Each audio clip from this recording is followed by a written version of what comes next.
Hi, everybody, and welcome to our third week of Trojan Talk here on BCHS Live. I'm Jay Turner with Barron County head football coach Jackson Arnett. Trojans took on a good Allen County Scottsville team last week, falling to the Patriots by a score of 47-13. This Friday night, the Trojans go on the road for the first time this year, and they'll play Adair County, taking on the Indians. It will not be at Lindsey Wilson College as it was last year, but it will be at Adair County High School. And, Coach, before we talk about the matchup from last week's game against Allen County Scottsville or against the Indians in the game tomorrow night, we'll talk about the Patriots. And, you know, despite the loss last week, I thought we played a whole lot better than we did the week before. Yeah, I thought we came out early, and honestly, I felt like we outplayed them for most of the first half. You know, we scored first. We should have scored on the very first drive.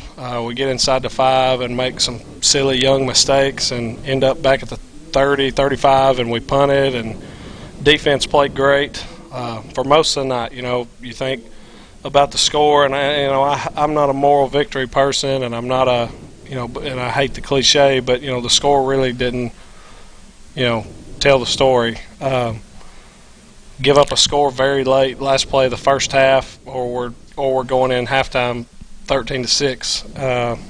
Should have been 14-13 us. I mean, to be honest, we should have scored the first drive. Some silly penalties. Had a couple called back. Allen hurt themselves with some penalties too. But, you know, we played well, went back and watched film, and was honestly what we thought. We played well, except for just a missed block here, a botched assignment there, missed tackle here. You know, we were always in the right position. We just got to execute. Well, like you mentioned, you kept the ball for the majority of the first quarter, and some of those penalties that, you know, kept us from scoring in that first drive, but then we were able to score again late in the quarter. Quarterback Zach Johnson scored in the first and goal from the 5-yard line, and the extra point was blocked, but we went on top 6-0, and that was with 1:11 to go in the first quarter. First touchdown on the new turf. I'd like to see I wish we could have scored it last week or scored a few more, but, I mean, I'm just being greedy. But, I mean, we got down, you know, Allen, I think, botched a kick, you know, bad kick, so we had great field position. You know, we won the field position battle for the most part in the first half too, but we get the ball inside the 40, I think, on our own, or on their inside their 40, and you know, first play we threw a little, we caught slice pass, and Zach made a good read and threw a good ball to Karsten, first play of the drive, and got us down inside the 5, and next play, we, you know, little fake handoff around with Zach, and he made a great play, keeping his feet moving and getting in the end zone, and got us a lot of momentum early. And then, of course, they went up 14-6 at one time, and then again at 21-6, what they led at the half. And Trojans, of course, they scored on that Patriot opening drive of the second half. Tyler Bush intercepted a pass, took it about 46 yards for a touchdown, and that cut the lead to 21-13, and that gave you some momentum right then. Yeah, I mean, you can't ask for a better way to start the second half. You know, we scored first in both halves, and that's all you're looking for is to come out. We told them at halftime, come out fired up, come out, keep playing hard, and we get that play, and that just solidifies, you know, we're here, we're in the game, we're not going away. And I thought the kids responded to that, and they didn't give up. You know, they pulled away late. But Allen's a good team. Yeah. Allen's a very good football team. They're going to win a lot of games, and we were right there with them, had a chance to, you know, arguably, you take away a couple plays here, make a play or two here, and we're ahead or winning going into the fourth quarter. And, of course, the extra point was good. It cut it to 21-13. Looking at some stats from that game, we had 123 total yards, 65 rushing, 31 carries on 65, and then we had 58 yards through the air on 5 of 6. We had 2 turnovers. Patriots had 408 yards, 312 were on the ground, 96 through the air. They were 8 of 11, 2 touchdowns, 2 interceptions, and 2 turnovers. They did have 6 penalties for 50 yards, but again, I thought a lot better performance overall. Yeah, you know, I was pleased with the effort for the most part. We still got to have more guys step up. You know, we didn't play by my standards or our standards a great game or anything. You know, at the end of the day, we still lost the football game. But we learned a lot about ourselves, and there's definitely been some improvements made from then to now. And if we keep improving like that, from week 1 to week 2, we keep making that improvement, you're going to start seeing more wins. And I was looking at the rankings this week. Allen County Scottsville was ranked 8th in their class, and Casey County, I believe, was 8th or 9th in their class. So you've played 2 really tough teams to start the season, and teams like this only make you better as the season progresses. Yeah, we talked about it before. I've been coaching against Casey County my whole career now, and they just the improvement they've made from the first year when I was at Corbin till now, coaching against them as a head coach is unbelievable. How much better they've gotten. And Allen County, I remember playing against them. They're always going to be solid and good, and that's 2 very good teams, arguably 2 of the best teams on our schedule, and we got them week 1 and week 2. So, no disrespect to anyone else we play. It's just we've been battle tested early, so right. Now we've got to go play and finish out the rest of the year and play as hard as we did last week. Yeah. Coach, we're going to take a break, and when we come back, we're going to talk with quarterback Zach Johnson, senior on this Trojan football team. Trojan Talk continues in just a moment right here on BCHS Live.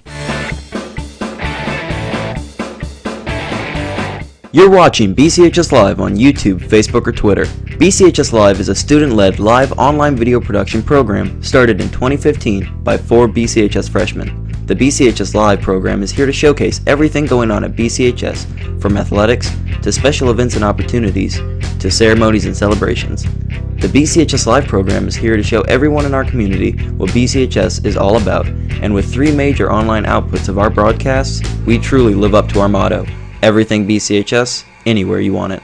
The Burgundy Media Network, or BMN for short, is a network of Barron County High School's 3 major media outlets, 88.7 FM, Trojan Radio, BCHS Live, and the Trojan Times school newspaper. As a whole, we are determined to provide you with BCHS news, sports, and interest like never before.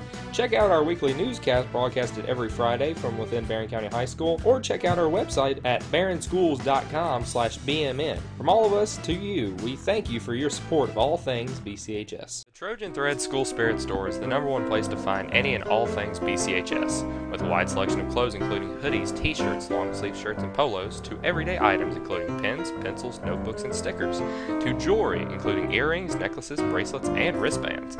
So stop by the Trojan Thread store any weekday from 8 a.m. to 11 a.m. or during any home varsity basketball game. The Trojan Thread School Spirit Store, keeping Barron County in style. Heading into the second year from an approximate 12-year hiatus, the Trojan Times has an all-new look and an all-new approach to bringing you BCHS happenings. We are an entirely student-based publication working more than ever this year to inform you with BCHS happenings. I'm Brennan Crane, Editor-in-Chief, and I can say that we are thrilled to showcase BCHS in a whole new way. You can find us on Facebook, Twitter, Instagram, and Snapchat at BC Trojan Times. You won't want to miss this. Go BC!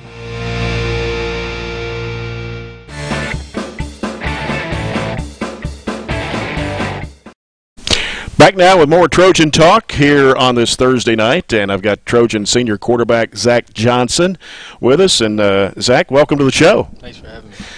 You made some history last Friday night with that first touchdown on the new turf and in the new stadium, first and goal at the 5-yard line. And what was it like scoring that first touchdown in the new stadium? And take us through kind of step by step of what went through your mind during that play. Well, before the snap, I looked around. I just noticed that the person I was supposed to read, and he came down, took the snap, faked the handoff. And I was so close, and I was like, I just couldn't give up. So I went into the end zone and I scored. And it was just a big relief, you know. We needed to score that touchdown, and we got it. And that put you up 6-0. Had some momentum going right then. Yes, sir. What or how do you think you and your team played last week? You think you improved since the Casey County game? Oh yeah, our team, we came a long way from summer, and then to that first game with leading up, we knew they were a good team. We knew that, but then momentum kept going, and after that game, we got more energy on the sideline and stuff like that, and we just had to stay up and played a lot better. I know you played the quarterback spot the entire game last week against Allen County Scottsville, as opposed to the Casey County game where you played in 2 positions. Do you feel more comfortable playing at the quarterback spot last week? Yeah, it just seems like, I'm more comfortable with the ball in my hands, and I can just do more playing quarterback than I can at F. What are some things the team has worked on this week in practice? You got a game against Adair County, and what are some of the other things trying to improve on before tomorrow night's game? We need to make more tackles for sure, because we didn't wrap up against Casey County, and then Allen County, it was hard to bring their running back down because he was quick. Mm-hmm. He was able to move and making plays, catching the ball when you throw it. And I got to make better throws to them. So just leading up on running plays and stuff like that. Just got to stay up with that. Yeah. Well, Zach, good to have you on the show tonight, and good luck against Adair County. Thank you, sir. All right, Zach Johnson, the quarterback for the Barron County Trojans. So they'll play Adair County tomorrow night at Adair County. And we're going to take another break, and when we come back, Coach Arnett will join me again, and we'll talk about the Adair County Indians. When more Trojan Talk continues in a moment here on BCHS Live.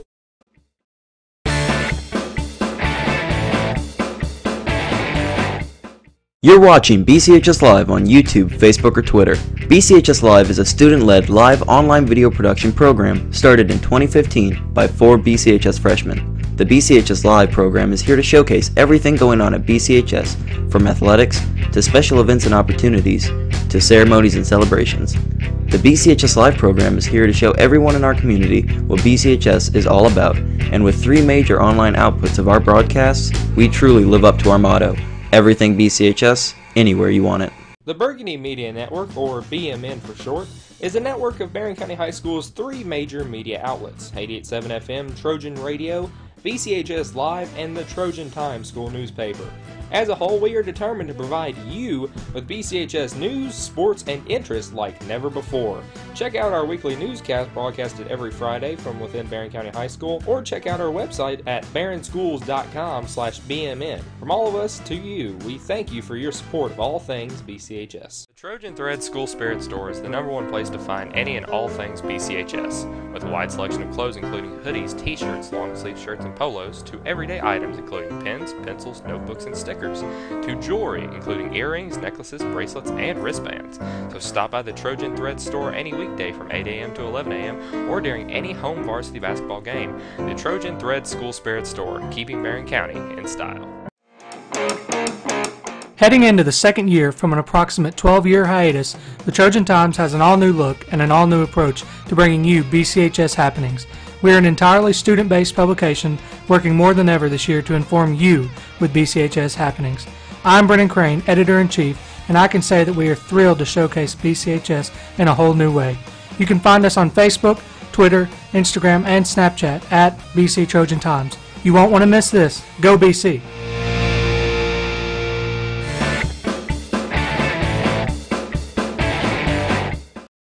Welcome back to more Trojan Talk, and of course last year the Trojans played Adair County at Lindsey Wilson College. Supposed to have been homecoming, and the game actually had to be moved to Saturday due to some of the remnants of a hurricane that passed through the area. And of course there were a lot of factors in that game, and it seemed like, Coach, we just really weren't ready to play a game we probably should have won. You can say that again.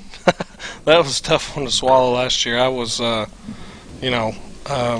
this game, I just personally just felt like we should have won, and we went over there and laid an egg, and we didn't play well, we didn't coach well. There was just nothing, a lot of stuff. I blame myself for that. I didn't have us ready to play, but we've used it. We've used it this week. There's no reason for us to go over there and do that again, because the fact is they whipped our tails last year, and we've told them about it. And it's time to man up and go see what we're about, and go try to take care of business. And that's been the motto this week. Let's go take care of business and come home. Well, we'll go back up the Cumberland Parkway to Columbia again this year, but this time we'll play at the high school at Adair County High, and it is our first away game of the year. And, of course, Coach Clay Stevens, coach at Adair County, his team's 0-2, and they have losses to Allen County Scottsville 45-18, and then they lost to Taylor County last week 47-6. They play in Class 3A District 2. They play against teams like Elizabethtown and LaRue County, Edmonson County, Adair County, and Hart County. Looked at their roster. They had 41 players on their roster, and stat-wise, they averaged just 66 yards in their first 2 games in rushing and 98 passing. They do return a pretty good quarterback in Aaron Peck, but, I looked at their lineup, and they possibly have 7 or 8 guys that go both ways. That should be an advantage for us. Yeah, we feel good about individual matchups, and we just want to go and execute. We feel good about our chances if we go execute. If we go and blow assignments and miss tackles and do things like that, it's going to be another long night for us. But I told the guys all week, just do what you're coached to do, and the rest will take care of itself. And that's all I really care about. I'm not. You got to look at what they do schematically and do all that kind of thing, but really, the most important thing to me is how are we going to play? I think the biggest test we'll face all year is ourselves. Mm-hmm. And as long as we understand that and we can just play our game, not worry about all this, not worry about where it's at, who it's against, just play our game, we'll be fine. What are some things you've worked on in practice this week to get ready for Adair? Just working on kind of some stuff they do and what they're going to see, but really just doing our job. We've got our game plan and we put it in Monday, and then it's rep the rest of the week. And the biggest thing this week for me is just mental. It's all mental for us. If we go, it's just like I just said, if we go and do our job, we'll be fine. If we don't, then we're, who knows what could happen. Very winnable game tomorrow night. Yep. Any injuries to report? Caleb Spillman has a concussion, so he won't be available. Adrian Bragg, he has hurt his knee. He won't be available. I know I'm missing some, but we've had a couple guys sick this week. A couple guys younger guys who banged up a little bit, but nothing major. Again, I may be missing one, but those are the 2, guys that rotated a lot that are not going to be in. So yeah. Coach, good luck. Thank you very much. We'll see what happens tomorrow night. Game time 7 o'clock, and it's in Columbia, of course. If you can't make it out, join me along with John Butler, Robert Bauer, and sideline reporter Chad Withrow for the broadcast, beginning at 6:35 on Nash Icon 103.7 FM and online at espnky.com. You can also follow the game on BCHS Live, YouTube, Facebook, and Twitter on EPB Channel 19 and SCRTC Channel 97. You can also see a repeat of the show before each game. That's Trojan Talk for this week, and you can join us every Thursday night at 6 o'clock on BCHS Live, EPB Channel 19, SCRTC Channel 97. Thanks to Trojan quarterback Zach Johnson for being on the show tonight, and for Coach Jackson Arnett and the entire BCHS Live video production crew. I'm Jay Turner. Thanks for watching.